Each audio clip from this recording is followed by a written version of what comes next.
They handed me a script and told me to read it on live TV. Apologize for questioning our nephew, they said. Show some team loyalty. I'm Pierce Wellington, 49 years old, and I'd been documenting their federal crimes for 16 months. In about 30 seconds, I was going to cost them $18.6 million. But let me back up and explain how I got there. The receipt said 18 industrial air purifiers. The warehouse log said 9. The final payment summary had a handwritten note. Approved. H. Caldwell. Helena Caldwell, our CFO at Blackstone Defense Solutions. I've been doing compliance work for 14 years, started in government auditing before moving to private defense contracting here in Virginia Beach. You learn to spot red flags fast in this business, but you also learn when to keep your mouth shut if you want to keep your job. Helena had family connections going back 3 generations in Virginia Beach defense circles.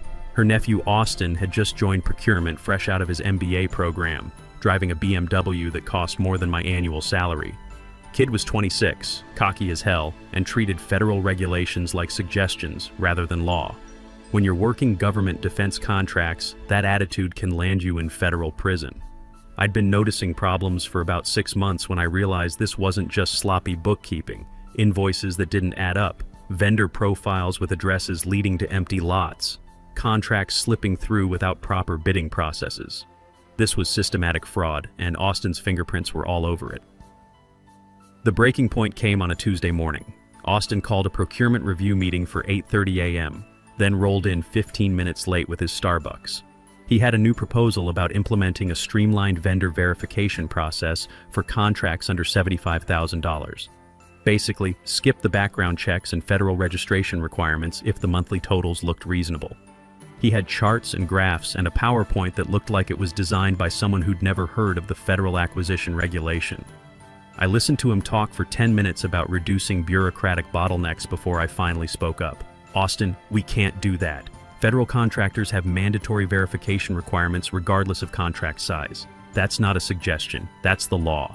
He gave me that patronizing smile he'd inherited from his aunt. Pierce, I think you're getting lost in the details again. We need to focus on results, not process. I reached into my briefcase and pulled out the FAR compliance manual, bookmarked to section 9.104. The details are the results. This section specifically requires verification of all vendors doing business with federal contractors. There's no monetary threshold exception. That look passed between Austin and Helena's empty chair. The look entitled people give when someone challenges them publicly. Thanks for the input, Pierce. We'll take it under consideration. But he didn't take it under consideration. He went straight to his aunt's office and spun my professional correction into a story about hostile resistance to modernization and undermining team leadership in front of subordinates. By lunchtime, I had a meeting invite from Patricia Brennan in HR marked urgent. Pat was old-school corporate HR, the kind who could fire you with a smile and make you thank her for the opportunity. When I walked into her office, she already had a file folder with my name on it. Pierce, we need to discuss your communication style during this morning's meeting. We've received feedback that your approach may have created an uncomfortable environment for team members. I kept my voice level. Which part was uncomfortable? Quoting federal regulations or preventing potential violations? It's not always what we say, but how we say it. Pat leaned forward like she was sharing wisdom. The leadership team feels it would be beneficial for you to address this during Friday's all-hands meeting. A brief statement about collaborative communication and professional growth. She slid a paper across the desk. We've drafted something for you to read during the live stream. The document was titled Statement of Professional Alignment. It used phrases like miscommunication opportunities and commitment to team harmony. Not once did it mention accuracy, compliance, or federal regulations. It read like a hostage statement written by someone who'd never worked a day in government contracting. I didn't argue. Arguing would have just given them ammunition for an insubordination write-up. Instead, I took the paper, nodded professionally, and walked back to my office. That's when I opened my desk drawer and looked at the file I'd been building for 16 months. What they didn't know was that I'd been keeping copies of everything. Purchase orders that bypassed competitive bidding, vendor certifications that were never verified, defense contracts awarded to companies that existed only on paper. All of it documented, time-stamped, and cross-referenced in what I called Appendix C, 189 pages of systematic federal compliance violations, organized like a federal prosecutor's dream case. I'd seen enough government investigations to know what they looked for: chain of custody, digital fingerprints, corroborating evidence. I had all of it. The most damning part was a series of emails between Helena and a vendor called Strategic Defense Consulting. They'd received $487,000 in contracts over 14 months for security analysis services. Their website showed stock photos and generic consulting language. Their business address was a UPS store in Richmond. Their bank account was registered to a shell company that Helena's brother-in-law had incorporated in Delaware. Friday morning was about to become very expensive for Blackstone Defense Solutions. I spent Thursday night making copies. Digital backups went to an encrypted cloud account I'd set up using my sister's name. Physical copies went to a safety deposit box I'd rented specifically for this purpose. I mailed a summary to an attorney who specialized in government contractor fraud. I wasn't planning to be a whistleblower originally. I was planning to survive what was coming. Friday morning arrived gray and cold, perfect weather for what I was about to do. The all-hands meeting was scheduled for 10 a.m., broadcast live to all 400-plus employees across our Virginia Beach headquarters and satellite offices. I wore my best Navy suit, the one I'd worn to government audit presentations back in my federal days. The conference room had been set up with cameras, professional lighting, and a backdrop featuring the company logo. Helena sat in the front row, arms crossed, watching me with the expression of someone attending an execution. Austin wasn't there. Smart kid, knew when to make himself scarce. Pat introduced me with corporate enthusiasm. Pierce is going to share some thoughts on professional communication and teamwork. The camera's red light blinked on. 400 people across 6 locations were watching. I opened the folder they'd given me and read their script word for word. Talked about miscommunication and learning opportunities and the importance of collaborative dialogue. My voice was steady, professional, completely unremarkable. Then I closed the folder, looked directly into the camera, and added the line they hadn't written. I also want to apologize for documenting the federal violations outlined in Appendix C. Silence. Dead, absolute silence that lasted exactly 3 seconds before Helena shot up from her chair like she'd been electrocuted. What appendix? The camera operator looked confused. Someone in the background whispered, "Cut the feed," but it was too late. The damage was done. I stood up, removed my lapel microphone, and walked out of the conference room while Helena was still demanding answers nobody could give her. In the hallway, I passed employees who'd been watching on lobby monitors, their faces showing the universal expression of people who'd just witnessed something they weren't supposed to see. My resignation letter was already in the mail, time-stamped and notarized as of 7 a.m. that morning. Copies had been sent to the company's board, to the Department of Defense Contractor Oversight Office, and to a federal whistleblower protection attorney who'd been expecting my call.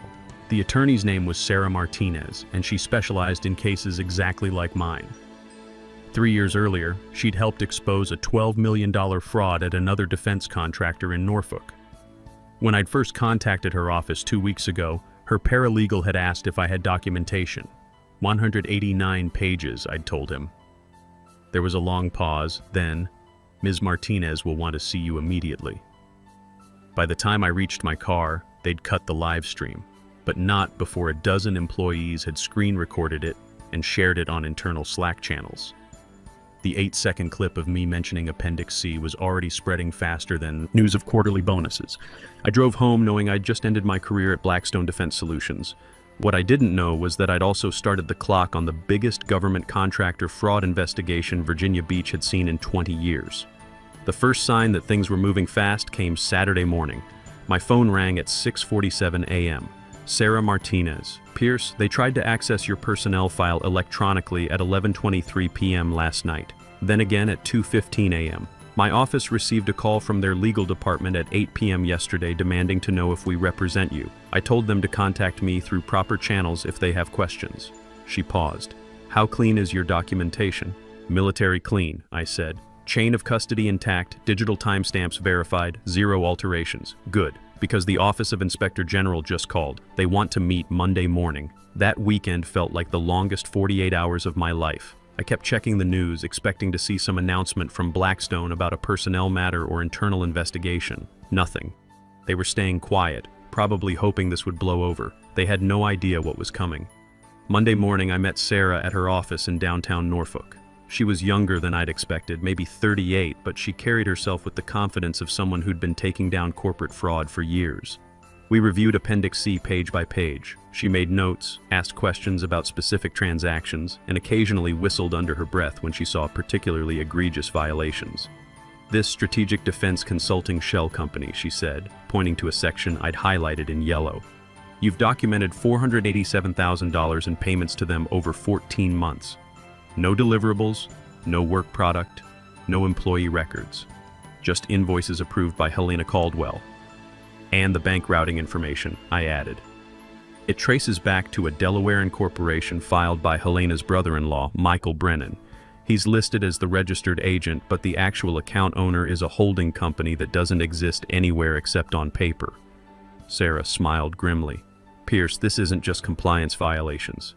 This is wire fraud, conspiracy, and theft of federal funds. We're looking at felony charges." At 10 a.m., we walked into the federal building on Granby Street. The Office of Inspector General had sent 2 agents, Robert Hayes, a 20-year veteran of federal contractor investigations, and Jennifer Walsh, a forensic accountant who specialized in defense industry fraud. They'd already reviewed the preliminary documentation I'd provided. Agent Hayes got straight to the point. "Mr. Wellington, we need to understand the scope of what we're dealing with. How many separate fraudulent transactions have you documented?" 67 distinct violations across 23 vendors, over 16 months, I said. Total fraudulent payments of approximately $1.2 million, all involving defense contracts with federal oversight requirements. Agent Walsh looked up from her notes. "And you maintained chain of custody for all evidence? Every document, every email, every audio recording, time-stamped, encrypted, and backed up to multiple secure locations." That's when Agent Hayes said the words that made everything real. "Mr. Wellington, we're opening a formal criminal investigation." The federal investigators arrived at Blackstone Defense Solutions the following Tuesday. Not with warnings or phone calls, but with badges and search warrants. The Office of Inspector General doesn't schedule appointments when they're investigating defense contractor fraud.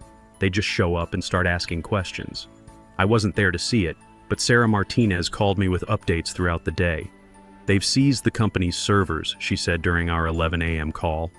Helena tried to claim executive privilege, but Agent Hayes explained that doesn't apply to federal contractor fraud investigations. By noon, they'd requested access to all vendor contracts, expense reports, and personnel files related to procurement. Helena's assistant was seen carrying boxes of documents to a conference room that had been commandeered as a temporary federal evidence processing center. Austin Caldwell had called in sick that morning. Smart move, considering his name appeared on 43 of the 67 violations I'd documented. Helena tried to play it off as a misunderstanding. According to my contact in accounting, she'd called an emergency meeting and told the department heads that this was all about a disgruntled former employee with personal grievances who had fabricated documentation out of spite. But federal investigators don't care about corporate politics. They care about evidence, and I'd given them 16 months' worth of pristine documentation. The breakthrough came Wednesday afternoon. Agent Walsh, the forensic accountant, had been tracing the bank records for Strategic Defense Consulting. What she found was a paper trail that led straight back to Helena's family.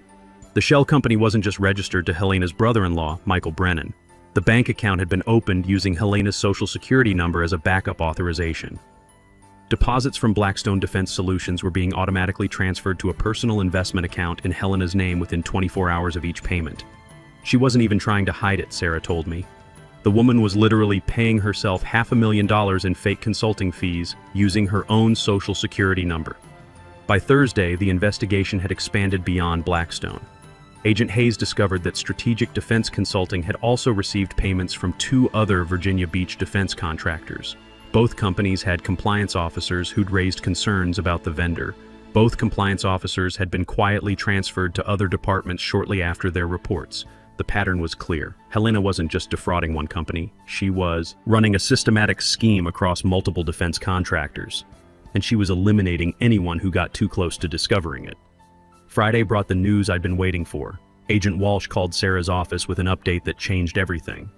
They've found evidence of bid rigging, Sarah told me.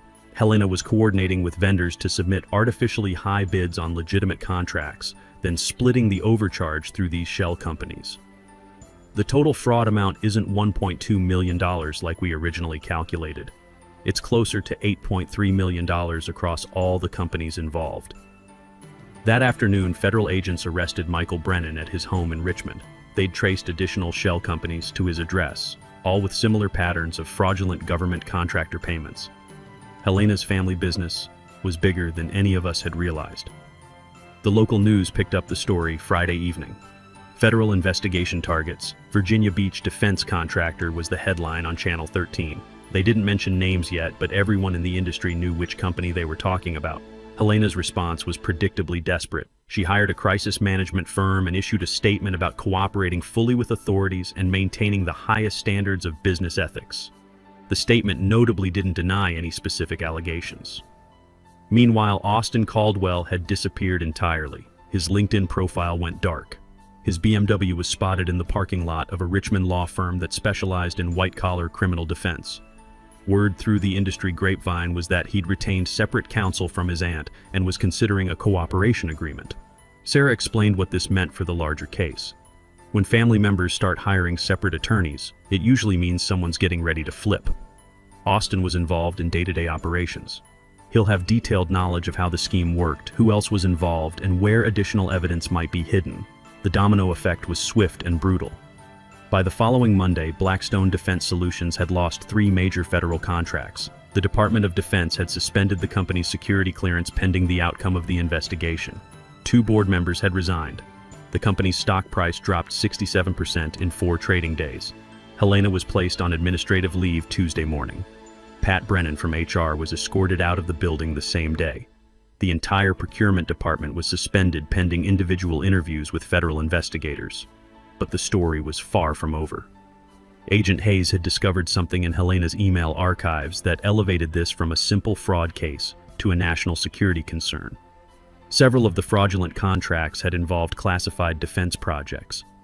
Helena's shell companies had been receiving payments for security consulting on projects involving missile guidance systems and encrypted communications equipment. The fake vendors had theoretical access to classified information, which meant potential espionage charges were now on the table. This just became a joint investigation, Sarah told me Wednesday morning. The FBI's counterintelligence division is now involved. They're treating this as a potential national security breach, not just financial fraud. The federal grand jury was convened Thursday. Helena Caldwell was indicted on 23 federal charges including wire fraud, conspiracy, theft of government funds, and violations of the National Defense Authorization Act. Austin Caldwell was indicted on 14 related charges but was granted a cooperation agreement in exchange for his testimony against Helena and the other companies involved in the scheme. The total scope of the fraud, as outlined in the federal indictment, was $8.7 million across 7 companies and 156 separate fraudulent transactions spanning 4 years. But that was just the beginning. The federal penalties for defense contractor fraud aren't based on the amount stolen. They're based on the total value of the contracts that were compromised by the fraudulent activity. Blackstone Defense Solutions had held $47.3 million in federal contracts during the period covered by Helena's scheme. Under federal sentencing guidelines, the company faced potential fines equal to twice the value of all affected contracts, $18.6 million. That was just the starting point. The final federal fine was announced on a cold December morning, 8 months after I'd mentioned Appendix C on live television. $18.6 million. The largest government contractor fraud penalty in Virginia Beach history. Helena Caldwell was sentenced to 12 years in federal prison. Austin got 3 years and was ordered to pay $2.1 million in restitution. Michael Brennan received 5 years for his role in the shell company scheme. Blackstone Defense Solutions was permanently barred from bidding on federal contracts. I watched the news coverage from my new office in downtown Norfolk. 3 law firms had contacted me within 2 weeks of Helena's indictment, all interested in hiring someone who understood both government compliance and corporate accountability. I'd chosen Hartwell & Associates, a firm specializing in federal contractor oversight and whistleblower protection. My title was Director of Federal Compliance. The salary was 40% higher than what Blackstone had been paying me. More importantly, I was working for people who saw regulatory compliance as a competitive advantage, not an obstacle to profit. Sarah Martinez stopped by my office that afternoon with a bottle of champagne and the final court documents. "Congratulations," she said. "You just prevented approximately $47 million in additional fraud and helped expose a scheme that was operating at 7 different defense contractors." The ripple effects were still spreading. The FBI's investigation had uncovered similar fraudulent patterns at companies across Virginia, North Carolina, and Maryland. Helena's scheme had been a model that other corrupt executives were copying. My documentation had provided the roadmap for dismantling the entire network. "Any regrets?" Sarah asked as we watched the news report about Helena's sentencing. I thought about that for a moment. Did I regret 16 months of careful documentation? Did I regret standing up in that meeting and quoting federal regulations to Austin Caldwell? Did I regret mentioning Appendix C on live television? None, I said. The only thing I regret is that it took me 16 months to gather enough evidence. If I'd acted sooner, they might have stolen less. The personal cost had been minimal, honestly. I'd lost a job at a corrupt company and gained a better position at an ethical one. I'd traded a boss who ignored federal law for colleagues who respected it. Helena had called it revenge, but it wasn't revenge. It was accountability. 3 months after Helena's sentencing, Austin Caldwell reached out through his attorney. He wanted to apologize and explain his side of the story. I declined the meeting. There wasn't anything he could say that would change what had happened, and frankly, I wasn't interested in his explanations. The kid had been 26 years old with an MBA and family connections. He'd had every advantage and had chosen to commit federal crimes rather than learn how to do his job properly. Some mistakes don't deserve forgiveness, especially when they involve stealing taxpayer money intended for national defense. My new colleagues at Hartwell & Associates occasionally ask about the Blackstone case. They want to know how I managed to document everything so thoroughly while maintaining my cover. The answer is simpler than they expect. I did my job. Compliance work isn't glamorous. It's methodical, detailed, and often tedious. But it's also essential. Every invoice, every contract, every vendor certification matters when you're dealing with federal money and national security. The people who get frustrated with compliance requirements are usually the people who shouldn't be trusted with government contracts. 6 months into my new job, I received an unexpected call. Agent Hayes from the Office of Inspector General wanted to know if I'd be interested in providing training to other federal compliance officers. "We're seeing an increase in contractor fraud cases," he explained. "We need people who understand how to recognize and document violations before they become major schemes." I accepted the invitation. Now, once a quarter, I travel to the Federal Training Center in Glencoe, Georgia, to teach a course called Advanced Documentation Techniques for Compliance Professionals.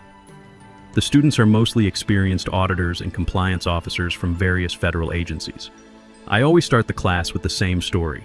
I tell them about Austin Caldwell and his streamlined vendor verification process.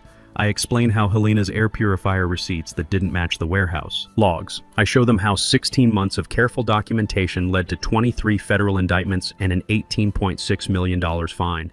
Then I tell them the most important lesson. Your documentation isn't just paperwork, it's insurance. Insurance against corruption, against fraud, and against the people who think compliance requirements are optional suggestions.